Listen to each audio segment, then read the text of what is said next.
1 രൂപ പോലും ലോൺ എടുക്കാണ്ടാണ് 18 ലക്ഷം രൂപ ചെലവ് വരുന്ന MSc സ്പോർട്ട് മാനേജ്മെന്റ് എന്ന് പറഞ്ഞ കോഴ്സിന് എൻ്റെ അച്ഛനും അമ്മയും പൈസ ചെലവാക്കിയിട്ടാണ് ഞാൻ ഇവിടെ വരുന്നത്. ഇതിൽ തന്നെ എൻ്റെ ലോണിന്റെ ഫുൾ പ്രൊസീജിയർ ആയിട്ടുള്ള ഒരു വീഡിയോ നിങ്ങൾ കണ്ടു കാണുമെന്ന് ഞാൻ വിചാരിക്കുന്നു. കാരണം എത്ര ദിവസം എടുത്തു ലോൺ സാങ്ഷൻ ആവാൻ, ദെൻ എന്തൊക്കെയാണ് ഞാൻ അതിന് വേണ്ടി ചെയ്തത്, ഓരോ ദിവസവും പോയി ഓരോ ദിവസം എന്തൊക്കെയാണ് ചെയ്തതെന്നുള്ള വീഡിയോ നിങ്ങൾ കണ്ടു കാണും. ഞാൻ ഫസ്റ്റ് ദിവസം പോയത് മുതൽ ലോൺ സാങ്ഷനായ പൈസ എന്റെ കയ്യിൽ കിട്ടിയ ദിവസം വരെയുള്ള എന്തെങ്കിലും കാരണവശാൽ എനിക്ക് ലോണിന്റെ ഇൻട്രസ്റ്റ് അടയ്ക്കാൻ പറ്റാതെ വന്നാലും 1 രൂപ പോലും ലോൺ എടുക്കാണ്ടാണ് നീരജ അമ്മൂസ് സംബന്ധമായിട്ടുള്ള കാര്യം സംസാരിക്കണം.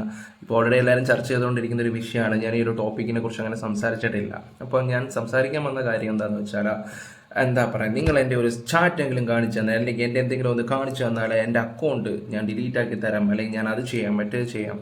ഇവരുടെ സംസാരത്തിൽ തന്നെ പണ്ട് സംസാരിച്ച സംസാരം ഇപ്പോഴത്തെ സംസാരം കൂടെ കാണുമ്പോൾ തന്നെ നമുക്ക് മനസ്സിലാക്കാൻ പറ്റുന്ന കുറച്ച് കാര്യങ്ങളുണ്ട്. നിലപാടെന്ന് പറഞ്ഞൊരു സാധനമില്ല. പിന്നെ ഫാമിലി വ്ളോഗ് ഇഷ്ടപ്പെടുന്ന ഒരുപാട് ആൾക്കാരുണ്ട്.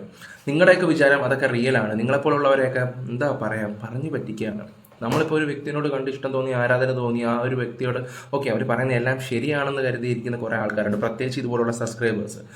ഈ സീരിയൽ പോലെ തന്നെയാണ് ഈ യൂട്യൂബിലും ഈ ഫാമിലി വ്ളോഗ്സ് ചെയ്യുന്നവരെ ഭയങ്കരമായിട്ട് അഡിക്റ്റ് ആയിട്ടിരിക്കുന്ന കുറേ ആൾക്കാരുണ്ട്. ഇവരുടെ വാക്കും കേട്ട് ഓരോ അബദ്ധങ്ങളിലൊക്കെ പോയി ചാടുന്നതാണ് നിങ്ങളെപ്പോലുള്ളവരൊക്കെ. ഓക്കെ, അപ്പം സീരിയൽ അഡിക്റ്റ് ആയിട്ട് ഇരിക്കുന്നവരും ഈ പറയുന്ന ഫാമിലി വ്ളോഗും ഒക്കെ കണ്ട് അഡിക്റ്റ് ആയിട്ട് ഇരിക്കുന്നവരൊക്കെ ഒന്ന് ശ്രദ്ധിക്കുക. പിന്നെ ഈ റിയാക്ഷൻ ചെയ്യുന്ന വീഡിയോസ് ചെയ്യുന്ന നമ്മളെപ്പോലുള്ളവർ എല്ലാവർക്കും പുച്ഛങ്ങൾ മാത്രമേ ഉള്ളൂ. അത് നമ്മുടെ കുറ്റമൊന്നും അല്ല. കാരണം സത്യങ്ങൾ കറക്റ്റായിട്ട് നിങ്ങളുടെ മുന്നിൽ എത്തിക്കുക മാത്രമേ ഉള്ളൂ നമ്മൾ ചെയ്യുന്നത്. ഇവർ ചെയ്യുന്ന കള്ളങ്ങൾ ഓരോന്നായിട്ട് കാണിച്ച് തരുമ്പോൾ നിങ്ങൾ നമ്മളെ എതിർത്ത് പറയുന്നത്, പക്ഷെ സത്യം മനസ്സിലാക്കി വരുമ്പോഴോ എല്ലാം കഴിഞ്ഞിട്ടുണ്ടാവും. ഓക്കെ, നമുക്ക് ചേച്ചിയുടെ ഓരോ വീഡിയോ ക്ലിപ്പൊക്കെ കണ്ട് വരാം. ക്യാഷ് ആയിട്ട് തരാനുള്ള ഉറപ്പുണ്ടോ? ഒറ്റ കാര്യം ചോദിക്കാനുള്ളൂ. ഉറപ്പാണെന്നുണ്ടെങ്കിൽ ടൈം പറ, എക്സാക്ട് ടൈം പറ, അതിനപ്പുറത്തേക്ക് മാറരുത്. ഇതുപോലെ കുറേ ഇത്ര രൂപ വേണം, ഇത്ര രൂപയാണ് അയക്കേണ്ടത്, ഇങ്ങനെ ഇത്ര രൂപ, ഞാൻ അതിന്റെ സ്റ്റാറ്റ് ഞാൻ നിങ്ങൾക്ക് ഇവിടെ കാണിച്ചു. അങ്ങനെ അവസാനം ചേച്ചി കുറ്റസമ്മതമൊക്കെ നടത്തി. തുടക്കം എന്തുവായിരുന്നു, എനിക്ക് ഇതിനൊന്നും പങ്കില്ലായിരുന്നു, അവനായിരുന്നു, മറ്റായിരുന്നു, മറിച്ചായിരുന്നു, മാങ്ങയാണ്, കോടയാണ്, ചക്കയാണ്, ചുമ്മാ ആവശ്യമില്ലാത്ത കാര്യങ്ങളൊക്കെ നിങ്ങൾ ഇങ്ങനെ വിളിച്ചൊന്നും പറയരുത്, നിങ്ങൾക്ക് എന്താ പറയണ്ടേ, ഞാൻ വളർന്നു വരുന്നതിന്റെ അസൂയാണെന്നൊക്കെ ഭയങ്കര ഡയലോഗ് അടിച്ചൊരു ചേച്ചിയായിരുന്നു. ഇനി ചേച്ചി പറയേണ്ട ഒരു കാര്യം എന്താണെന്ന് വെച്ചാൽ, ഈ നാട്ടുകാരെയും പറ്റിച്ച് ഈ ഇടനിലയായിട്ട് നിന്നതും ഈ പ്രൊമോഷൻ ചെയ്തതിനൊക്കെ ചേച്ചി എത്ര കിട്ടിയെന്ന് കൂടെ ഒന്ന് പറഞ്ഞാൽ മാത്രം മതി. ഓക്കെ, ചിലപ്പം വിചാരിക്കും നീ ആരാടാ ഡാനി, അല്ലെങ്കിൽ നീ ആരാടാ മറ്റേ മോനെ ഇത് ചോദിക്കാനാ, നിനക്ക് എന്ത് റൈറ്റ്സ് ഉണ്ടോടാന്നൊക്കെ വേണമെങ്കിൽ ചിലപ്പോൾ ചേച്ചിക്ക് സംസാരിക്കാം. ജനങ്ങളെ പറ്റിച്ച്, അതായത് നിങ്ങളെ വിശ്വസിച്ച് നിൽക്കുന്ന ഓരോ പാവങ്ങളെ പറ്റിച്ചിട്ടാണ് നീയൊക്കെ ഇവിടെ നിൽക്കുന്നത്, എന്നിട്ട് ഒന്നും അറിയാത്തവരെ പോലെ നിൽക്കുന്നത്. എന്നിട്ട് എന്തോ പറയുന്ന കുറേ റിയാക്ഷൻ ചെയ്യുന്ന ആൾക്കാരുടെ വീഡിയോസൊക്കെ കണ്ട്, ഞാൻ വീഡിയോസ് ഒന്നും കാണാറില്ല, ചില തംബ്ലൈൻസ് ഒക്കെ കണ്ടിട്ട് ഞാൻ പോയി വീഡിയോസ് കാണുമ്പോൾ എൻ്റെ പൊന്നോ ചങ്ക് പൊട്ടുന്നെന്ന് പറയും. നിങ്ങൾ കാരണം എത്ര പാവങ്ങളുടെ അവസ്ഥയാണ്, നിങ്ങൾ അതൊന്നും ചിന്തിക്കുന്നില്ലേ? എനിക്ക് പറയാനുള്ളൂ, കുറച്ച് ഉളുപ്പ് എന്ന് പറഞ്ഞൊരു സാധനം ഉണ്ടെങ്കിൽ ആ പാവങ്ങളുടെ പൈസ തിരിച്ചു കൊടുക്കാൻ നോക്കുക. ഒരു കാര്യം ഞാൻ പറയാം, നിങ്ങൾ ഈ യൂട്യൂബിൽ കൂടെ വന്നാണെങ്കിലും ഓരോ വ്ളോഗും കാര്യങ്ങളൊക്കെ ചെയ്ത് ഓക്കെ പ്രൊമോഷനും അതും ഇതൊക്കെ ചെയ്തിട്ടുണ്ടെങ്കിൽ ഇവിടുത്തെ ജനങ്ങളുടെ സപ്പോർട്ട് കൊണ്ടാണ്. അവരുടെ ഓരോ സബ്സ്ക്രൈബേഴ്സും ഓരോ ലൈക്കും ഓരോ കമൻറ്റും അതിനത്ര വിലയുണ്ട്. നമ്മൾ കാണുന്ന ഒരു നിസ്സാര കാര്യമല്ല. അതിന് ഈ ജനങ്ങളുടെ ഒരു ഇത്, അവരുടെ ഔദാര്യം തന്നെ. ഈ പറഞ്ഞ ഞാനാണെങ്കിൽ പോലും, ഇവിടെ നിന്ന് സംസാരിക്കുന്ന ഞാനാണെങ്കിൽ പോലും പല വിമർശനം എല്ലാം വരാം. അവരുടെ ഒറ്റ ഒരു ഔദാര്യം കൊണ്ട് തന്നെയാണ് നമ്മളിപ്പോൾ ഇവിടെ നിൽക്കുന്നത് തന്നെ. ഞാൻ ജസ്റ്റ് പറഞ്ഞതേ ഉള്ളൂ. എന്തായാലും ചേച്ചിയുടെ നമുക്ക് അടുത്ത വീഡിയോ ഒന്ന് കാണാം. എങ്കിലും കാര്യം എന്താണെന്ന് മനസ്സിലാവും. പിന്നെ ഇത് ഞാൻ വീണ്ടും പറയുവാണ്, ഞാൻ കുറ്റം ചെയ്തിട്ടില്ലെന്നോ ഒരു കുറ്റസമ്മതമോ അല്ലെങ്കിൽ ഞാൻ ഇങ്ങനെയാണ് അങ്ങനെയാണെന്ന് പറഞ്ഞിട്ടുള്ള ഒരു മെഴുകലല്ല. എൻ്റെ ഭാഗത്ത് നിന്ന് എന്നെ വിശ്വസിക്കുന്നവരടുത്തും എന്നെ സ്നേഹിക്കുന്നവരോടും പിന്നെ അവരോട് മാത്രമാണ് എനിക്കിത് പറയാനുള്ളത്. എനിക്കറിയാം, ഒബ്വിയസ്ലി ഞാൻ ഒരു വീഡിയോ ഇതിനെതിരെ ഇടാൻ വേണ്ടിയിട്ട് കാത്തിരിക്കുന്ന ഒരു റീച്ച്. എല്ലാവരും പറയുന്ന ഒരു കാര്യം എന്താണെന്ന് വെച്ചാൽ, നീ രേണുവിനെ വിറ്റല്ല ജീവിക്കുന്നത്, നീ അവരെ വിറ്റല്ല ജീവിക്കുന്നത്, നീ ഇവളെ വിറ്റല്ല ജീവിക്കുന്നത്, നിനക്ക് സ്വന്തമായിട്ട് കണ്ടന്റ് വല്ലതും ഉണ്ടോടാ എന്ന് ചോദിക്കുന്നവരോട് ഒന്നേ പറയാനുള്ളൂ, ഇതുപോലുള്ള തോന്നിവാസങ്ങളും ആൾക്കാരെ പറ്റിച്ച് ജീവിക്കുന്നവരുടെ അടുത്തൊക്കെ നമ്മളിത് തുറന്ന് കാണിക്കുന്നതേ ഉള്ളൂ. അത് തന്നെ ഞങ്ങളുടെ ഒരു കോണ്ടന്റാന്ന് വെച്ചോ. എന്തായാലും ഇവരുടെയൊക്കെ വീട്ടിൽ നിന്ന് ആരും വന്ന് ഇരുന്നിട്ട് ഇവിടെ ഇരുന്ന് പ്രസന്റേഷൻ ചെയ്യത്തൊന്നുമില്ലല്ലോ, അങ്ങനെ ഇങ്ങനെയാണെന്നൊന്നും പറഞ്ഞു തരത്തൊന്നുമില്ല. അത് ഞങ്ങൾ തന്നെയല്ലേ ചെയ്യേണ്ടത്. ഓക്കെ, ഇനിയിപ്പോൾ കൂടുതൽ അതിനെക്കുറിച്ചിട്ട് ഞാൻ സംസാരിക്കുന്നില്ല.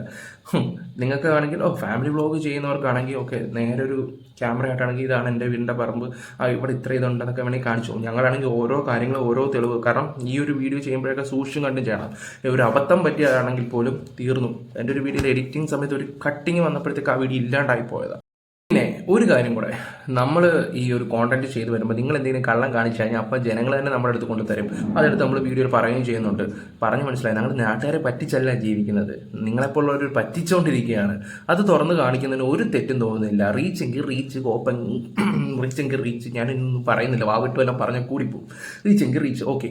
ഞങ്ങൾ പൈസയ്ക്കാണെന്ന് വെച്ചാൽ പൈസയ്ക്ക് തന്നെ, പൈസയ്ക്ക് നീയും പൈസയ്ക്ക്. ഇവിടെ ഈ ലോകത്ത് ഞാനൊരു കാര്യം പറയാം, പൈസയ്ക്ക് അതിൻ്റെതായിട്ടുള്ള വിലയും കാര്യങ്ങളും ഉണ്ട്.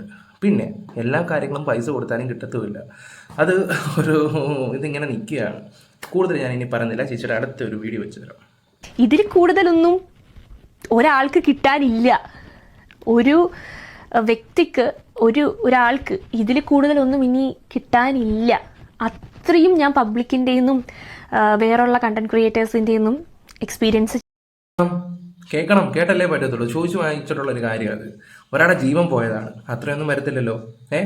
ആ ഒരു കുടുംബത്തിന്റെ ശാപം കാര്യങ്ങളൊക്കെ കിട്ടിക്കഴിഞ്ഞാൽ എൻ്റെ പൊന്നു മോളെ, ഞാനൊരു കാര്യം പറയാം, ഗംഗാനദി ഇവിടെ എവിടെ ചെന്നിട്ട് കുളിച്ചാലും അതിൻ്റെ ഇത് മാറുമെന്ന് എനിക്ക് തോന്നുന്നില്ല.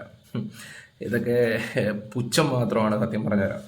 എല്ലാം തുടക്കം എല്ലാം ഇങ്ങനെ താഴ്ന്നു നിൽക്കും. നമുക്കെല്ലാം ആയിക്കഴിഞ്ഞു എന്ന് തോന്നുമ്പോഴേ എനിക്കെന്തും ആവാം, അഹങ്കരിക്കാം എന്നുള്ളൊരു തോന്നലുണ്ടെങ്കിൽ വന്ന വഴിയിലോട്ട് തന്നെ തിരിച്ചു പോകേണ്ട അവസ്ഥ വരും.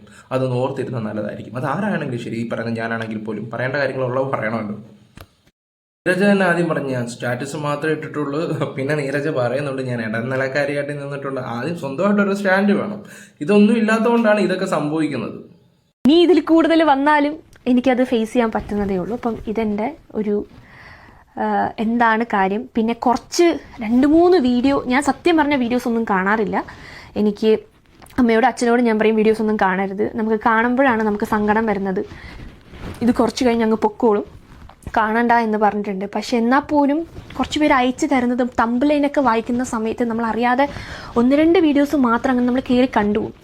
ആ കണ്ടുപോയതിൽ നിന്നും സ്ട്രൈക്ക് ചെയ്ത കുറച്ച് കാര്യങ്ങൾ അതെനിക്ക് എന്തായാലും എക്സ്പ്ലെയിൻ ചെയ്യണം തോന്നി. അതിനെക്കുറിച്ചും പറയാനുണ്ട്. പിന്നെ ലാസ്റ്റായിട്ട് UK എക്സ്പ്രസ്സിലെ ബ്ലെസ്സൻ എന്ന് പറയുന്ന വ്യക്തി വന്നിരുന്ന ഒരു ലൈവ് ചെയ്തിട്ടുണ്ടായിരുന്നു. ആ ലൈവ് ഞാൻ ഇപ്പോഴും പറയുവാണ്, ഞാൻ മൊത്തം കണ്ടിട്ടേ ഇല്ല. പക്ഷേ അമ്മ അടുത്തിരുന്ന് എന്തോ നോക്കുന്ന സമയത്ത് എനിക്ക് 2-3 സെൻറ്റൻസ് എൻ്റെ കാതിൽ ഞാൻ കേട്ടിട്ടുണ്ടായിരുന്നു. അതിൻ്റെ സത്യാവസ്ഥയും തെളിവുമാണ് ഞാൻ നിങ്ങളെ മുന്നിൽ എത്തിക്കാൻ നോക്കുന്നത്. അപ്പം പോവാം. സോ വീണ്ടും എനിക്ക് ആദ്യം തന്നെ പറയാനുള്ളത്, എന്താണ് പ്രശ്നം, എന്തായിരുന്നു ഒന്നേന്ന് തുടങ്ങുന്നതിന് മുമ്പ് എനിക്കൊരു കാര്യം, ഇത് കുറച്ച് കഴിയുമ്പോൾ ഇതങ്ങ് പൊക്കോളും എന്ന് ചേച്ചി പറയുന്നുണ്ട്. ഇതാണ് നമ്മുടെ സമൂഹത്തിലെ ഏറ്റവും വലിയൊരു സംഭവം എന്ന് വെച്ചാൽ, ഈ അടുത്ത സമയത്ത് ഉദയകരിച്ച സംബന്ധമായിട്ടുള്ള ഒരു കാര്യങ്ങൾ നമ്മൾ ഒരുപാട് സംസാരിച്ചിട്ടുണ്ടായിരുന്നു. പല കേസുകൾ, സോഷ്യൽ റെലവൻ്റ് ആയിട്ടുള്ള പല കാര്യങ്ങളും ഞാൻ സംസാരിച്ചു. ഈ അടുത്ത ഒരു രേണുവിൻ്റെ വിഷയം വന്നപ്പോഴാണ് അതിലോട്ട് ഞാൻ കൂടുതലും പോകാഞ്ഞതും അതേ ഫോക്കസ് ചെയ്തതും. അങ്ങനെ കുറേ വിഷയങ്ങളും കാര്യം, അത് എൻ്റെ ഭാഗത്ത് തെറ്റ്.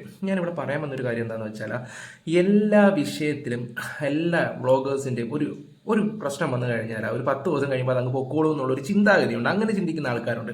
അതുപോലെയാണ് ഇപ്പോൾ ഈ നീരജയും പറഞ്ഞിരിക്കുന്നത്. 10 ദിവസം കഴിഞ്ഞ് പോവുകയാണെങ്കിൽ എൻ്റെ നീരജ് ഉന്നി വെച്ചിരുന്നു വെച്ചോ, ഈ ഒരു സാധനം പറഞ്ഞ സ്ഥിതിക്ക് നമ്മൾ എന്തായാലും വിടാൻ ഉദ്ദേശിക്കുന്നില്ല. പ്രത്യേകിച്ച് നീരജയുടെ ഒരു കാര്യത്തിലാണ്. അത് എഴുതി ഒപ്പിട്ട് വെക്കാം. എന്താ വിചാരിച്ചു കഴിഞ്ഞേ, നിങ്ങൾ ചെയ്ത തെറ്റ് ആദ്യം സമ്മതിക്കാതെ നിങ്ങൾ ഇപ്പോൾ സമ്മതിച്ചു. എന്നിട്ട് എൻ്റെ പൊന്നു മോളെ, നമ്മളെന്താ വിചാരിച്ചത്, ഞങ്ങൾ ഈ ഒരു കാര്യം പ്രത്യേകിച്ച് ഒരു ബുക്കിൽ അങ്ങ് എഴുതി വെച്ച് ഇപ്പോൾ കൺഫേം ആക്കി തന്നെ വെക്കാം. എന്തായാലും ചേച്ചി ഒന്നേന്ന് തുടങ്ങാൻ പോകില്ലേ, നമുക്ക് കേൾക്കാം ചേച്ചിയുടെ ഒന്നേന്ന് തുടങ്ങുന്ന കാര്യങ്ങളൊക്കെ. എന്ന കാര്യം നടന്നതുപോലെ തന്നെ കഴിഞ്ഞ വീഡിയോയിൽ ഞാൻ പറഞ്ഞിട്ടുണ്ട്. അതായത് ഇതിന് മുന്നിൽ ഞാൻ എന്താണ് സംഭവം ഉണ്ടായെന്ന് ഞാൻ പറഞ്ഞിട്ടുണ്ട്. അപ്പം ഒരു കാര്യം പോലും ഞാൻ അതിൽ കള്ളം പറഞ്ഞിട്ടില്ല. ഈ വരുന്ന വോയിസും ഈ വരുന്ന ചാറ്റും സ്ക്രീനും ഒക്കെ പറയുന്നതനുസരിച്ചുള്ള എല്ലാ കാര്യങ്ങളും ഞാൻ അതിൽ പറഞ്ഞിട്ടുണ്ട്. അപ്പം എനിക്ക് പറയാനുള്ളത് ഒന്നും കൂടി ഞാൻ നിങ്ങളുടെ അടുത്ത് വിശദീകരിച്ച് ഞാൻ എൻ്റെ ഭാഗം എന്താണെന്നുള്ളത്, എൻ്റെ ഭാഗമല്ല എന്താണ് നടന്നതെന്നുള്ളത് ഒന്നും കൂടി ഞാൻ നിങ്ങളുടെ അടുത്ത് വിശദീകരിച്ച് പറഞ്ഞുതരാം. ആ ഒരു സമയത്ത് എൻ്റെ തെറ്റ് തന്നെയാണ്, ഒരിക്കലും ഞാൻ ചെയ്യാൻ പാടില്ലാത്ത കാര്യം തന്നെയായിരുന്നു.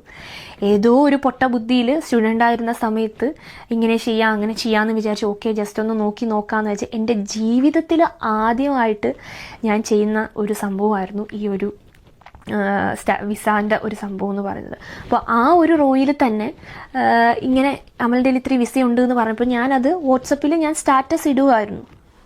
ഇത് റിലേറ്റഡ് വാട്സപ്പിൽ സ്റ്റാറ്റസ് ഇട്ട സമയത്താണ് UK എക്സ്പ്രസ്സിലെ ബ്ലെസ്സൻ എന്ന് പറയുന്ന ആൾ എന്നെ കോൺടാക്ട് ചെയ്യുന്നത്. അയാളുടെ കയ്യിൽ 20 ക്ലയൻസ് ഉണ്ട്. ഈ ഒരു സെയിം സാധനമാണ് ഞാൻ എൻ്റെ മറ്റേ വീഡിയോയിലും പറഞ്ഞേക്കുന്നത്. ഒരു കള്ളത്തരവും ഞാൻ ഇതിൽ പറഞ്ഞിട്ടില്ല. ഓഹോ, ഒന്നും കള്ളത്തനല്ല പറയുന്ന ചേച്ചി. നിങ്ങൾ ആദ്യം പറഞ്ഞത് എന്താ, നിങ്ങൾ ആദ്യം നിങ്ങളുടെ വീഡിയോ പറഞ്ഞത് എന്താണെന്ന് ആലോചിക്കും. ഞാനൊരു സ്റ്റാറ്റസ് മാത്രമേ ഇട്ടിട്ടുള്ളൂ. ഇപ്പോൾ പറഞ്ഞ് ചേച്ചി ഇപ്പോൾ എവിടെ ആയി, ഇടനിലക്കാരി വരെയായി. അതിൽ നിന്ന് തന്നെ മനസ്സിലാക്കാൻ പറ്റുന്ന കുറച്ച് കാര്യങ്ങളേ ഉള്ളൂ. എന്തെങ്കിലും ഉണ്ടെങ്കിൽ ആദ്യമേ പറഞ്ഞായിരുന്നെങ്കിൽ ഈ വിഷയങ്ങളൊന്നും വരത്തില്ലായിരുന്നു. ഇതാണ് പറയുന്നത്, നിലപാടെന്ന് പറഞ്ഞൊരു സംഭവമുണ്ട്. അത് ആദ്യമേ ഉറച്ച് പറഞ്ഞായിരുന്നെങ്കിൽ, നിന്നായിരുന്നെങ്കിൽ ഒരു കുഴപ്പവും വരത്തില്ല. ഇതൊരുമാതിരി അത്ര നല്ല കാര്യമല്ലേ എൻ്റെ പൊന്നു. അയാളേൽ 20 ക്ലയൻസ് ഉണ്ട്, ഓക്കെ 20 ക്ലയൻസ് ഉണ്ട്. ഇയാൾ പറയുന്ന കാര്യങ്ങൾ അമലിനോട് പറയാ, അമലിനോട് പറയുന്ന കാര്യങ്ങൾ ഇയാളോട് പറയാ. ഇതേ സെയിം കാര്യം തന്നെയാണ് ഞാൻ ചെയ്തുകൊണ്ടിരുന്നത്. ഞാൻ ഒരു കാരണവശാലും അത് ചെയ്യാൻ പാടില്ലായിരുന്നു. അതെൻ്റെ തെറ്റ് തന്നെയാണ്. ഇപ്പോഴും ഞാൻ പറയുവാണ്, അതെൻ്റെ തെറ്റ് തന്നെയാണ്. പക്ഷേ ആ ഒരു സമയത്ത് നമ്മൾ ഫസ്റ്റായിട്ട് UK വരുന്ന സമയത്ത് സെറ്റിൽ ആവണം, ഓക്കെ ഫൈൻ, ആ ഒരു രീതിയിൽ ഞാൻ ഇങ്ങനെ നിൽക്കുവാണ്. അപ്പം എനിക്കിതിൻ്റെ റൂൾസ് ആൻഡ് റെഗുലേഷൻസോ കാര്യങ്ങളോ ഒന്നും തന്നെ അറിയില്ല. അപ്പം ഞാൻ വഴി ഒരാൾ വരുവാണെങ്കിൽ ഒരു ബെനിഫിറ്റ് ഉണ്ടാവും എന്നുള്ളൊരു കാര്യത്തിൽ തന്നെയാണ് ഞാൻ ആദ്യം നിന്നത്. അത്രേ ഉദ്ദേശിച്ചുള്ള കേട്ടോ എൻ്റെ പൊന്നു മോളെ. നിന്റെ യൂട്യൂബിൽ നിന്നുള്ള വരുമാനം മതിയല്ലോ നിനക്ക് സെറ്റിൽ ആകാൻ. കൊള്ളാം, നല്ലത് തന്നെ. ഇവരെ പോലുള്ളവരൊക്കെ വിശ്വസിച്ച് നിൽക്കുന്ന കുറേ ആൾക്കാരുണ്ടല്ലോ എന്ന് ഓർക്കുമ്പോഴാണ് എനിക്ക് പുച്ഛം. എൻ്റെ പൊന്നു എടേ, ആ സംസാരമൊക്കെ കേട്ടില്ലേ? ഞാൻ കാരണം ഒരാൾ സെറ്റിലായി കാണണം, അല്ലെങ്കിൽ ഒരാൾ രക്ഷപ്പെട്ട് കാണണം, അല്ലെങ്കിൽ ഒരാൾ വരണം. എൻ്റെ പൊന്നു ചേച്ചി, നമുക്കൊക്കെ ഉണ്ടെങ്കിൽ ഒരു ചാൻസ് തന്നെ, ഞങ്ങൾ അങ്ങോട്ട് വരാം. ഒരിക്കലും ഞാൻ കള്ളം പറയുന്നില്ല. എനിക്ക് എന്തെങ്കിലും ബെനിഫിറ്റ്സ് ഉണ്ടാവും എന്ന് പറയുന്ന കാര്യത്തിലാണ് നിന്നത്. ഇതിനിടയിൽ ബ്ലസ്സൻ ഒരു കാര്യം പറഞ്ഞായിരുന്നു. അമൽ ബ്ലസ്സനോട് പറഞ്ഞിരുന്നു ഒരാൾക്ക് 2 ലക്ഷം രൂപ വെച്ചിട്ടാണ് നീരജയ്ക്ക് കമ്മീഷൻ കൊടുക്കാൻ പോകുന്നത്. അങ്ങനെ ഒരു സാധനം ഇല്ലേ ഇല്ല. എനിക്ക് എത്ര രൂപയാണ് കമ്മീഷൻ എന്നോ, എനിക്ക് എത്ര രൂപയാണ് അവൻ തരുന്നതെന്നോ ഒന്നും തന്നെ എന്നോട് പറഞ്ഞിട്ടില്ല.